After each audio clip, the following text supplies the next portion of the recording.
In 1961, the Green Bay Packers blew a fourth-quarter lead and lost the NFL championship. The following year, the players gathered at training camp, demoralized, but ready to master new strategies and plays. Instead, their coach, Vince Lombardi, walked into the locker room and, holding up a pigskin, began, "Gentlemen, this is a football." Lombardi concluded that such an epic fail revealed that his elite players had forgotten the fundamentals of the game. So he started from scratch, rebuilding their knowledge of blocking, tackling, and passing from the ground up. Similarly, the West lost something we should easily have won: the battle for marriage. We became more concerned with being liked than being right. We feared one word, bigot, more than we respected 4,000 years of recorded human civilization. Like the Packers, champions of the family must recover the fundamentals. So, let's start with the basics. Ladies and gentlemen, this is a child. This child is created when the gametes of one man and one woman fuse together to create her new, unique human life. That one man and that one woman are critical to her thriving. When one or both are absent, her body, mind, and heart suffers. This is a child. Children, especially boys who lose their fathers, have shorter telomeres, the end caps of their chromosomes responsible for health and longevity. Parental loss impacts every cell of a child's body and shortens their lifespan. This is a child. As she grows, she deserves to be safe and loved. And decades of research point to the one condition that make that most likely: being raised by the man and woman who gave her life. Biological parents advantage children in ways that unrelated adults do not. Statistically, stepmothers take children to the doctor less often, buckle their seatbelts less frequently, and spend less money on their food. Step-parents save less money for children's college and bequeath less money to them when they die. Thankfully, there are heroic step-parents who fill the gap, and they deserve recognition. But on the whole, an unrelated adult in the home diminishes child outcomes, especially when that adult is a man. A child living with her mother's cohabiting boyfriend is 11 times more likely to be abused, and children living with their mother and her boyfriend or stepfather are 120 times more likely to suffer fatal beatings than they are from their own genetic father. An unrelated man in a child's home is statistically the most dangerous person in a child's life. Preston Davey had 2 of them, and he didn't make it to his 2nd birthday. The irrefutable risk genetic strangers pose to kids is precisely why adoptive parents like me, and like many of you, undergo rigorous screening before a child is placed in our home.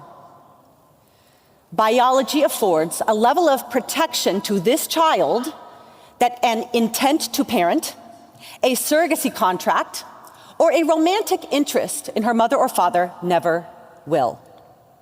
The man and woman who made this child are the safest, most invested adults in her life. This is a child. The man and woman who made her are the only 2 people who grant her access to her biological identity. Children struggle to answer the question, "Who am I?" if they can't answer the question, "Whose am I?" 50 years ago, most US adoptions were closed, with no contact or relationship with their birth mother. Today, 95% of adoptions are open. That's because adoptees and social workers have observed that children fare better with as much contact as possible with their first family, even if they can't be raised by them. Some children are intentionally cut off from a parent through sperm or egg purchase. The largest study ever conducted on donor-conceived people found they experience profound struggles with identity and origin. 81% wonder if they look like their missing father. Nearly 50% of donor-conceived kids feel sad when they see other children with their biological parents. Being loved and wanted couldn't fill the hole where their own mother or father belonged. This is a child. When raised by the two adults who gave her life, she benefits from the perfect gender balance in the home every time. Raise your hand if you've ever seen a baby thrown up in the air. Look around. Look at how many people have seen a baby thrown up in the air. Now, I want, don't put those hands down. I want you to keep your hands up if the person throwing the baby was a woman. Women don't throw babies. Women wear babies. Mothers promote attachment. Fathers promote independence. One parent's instinct is safety, the other brings fun and adventure. Fathers and mothers are different, and this child needs both.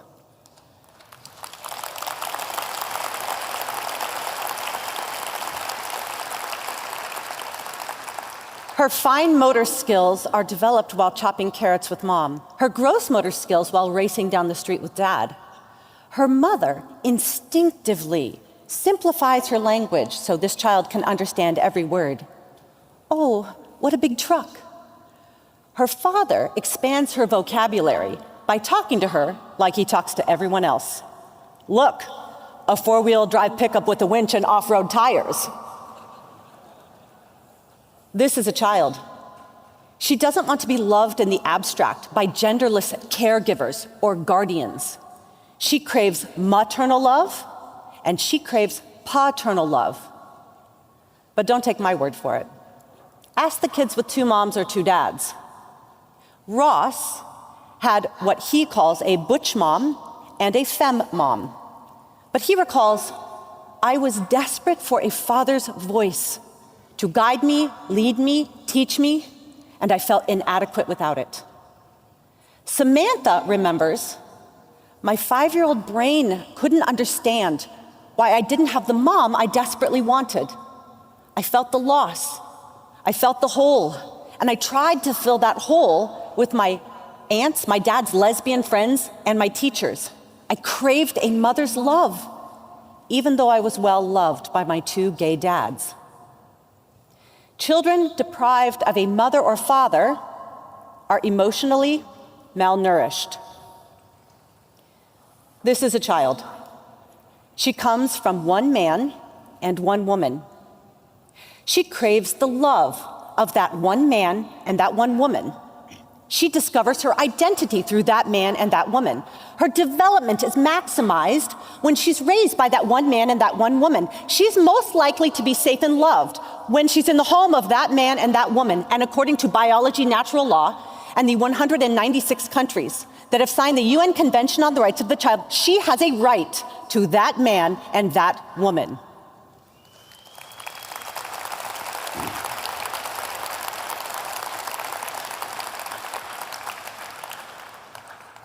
There is one delivery system every society in history has employed to secure her right to that man and that woman.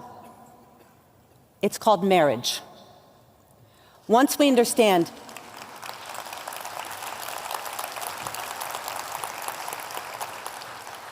that this is a child, marriage becomes a matter of justice. And redefining it to exclude her mother or father is an injustice.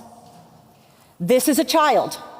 No court ruling, no parliamentary vote, or no edict from Brussels will change her. Renting the womb of a Mexican surrogate will not change her. Endlessly repeating love makes a family will not change her. Our culture, our laws, and our technology will either recognize who she is or they will victimize her. There is no third option. What happened to the Packers in 1961? They became the best in the league at the fundamentals that everyone else took for granted. 6 months after Lombardi's speech, the Packers won the championship. Ladies and gentlemen, if you remember that this is a child, you will never lose another battle for marriage or family again. This child is not an object of rights. She is a subject of rights. Respecting those rights means all adults, single, married, gay, straight, fertile, and infertile, must do hard things on her behalf. Because the only alternative is insisting that she do hard things for them, and that is an injustice.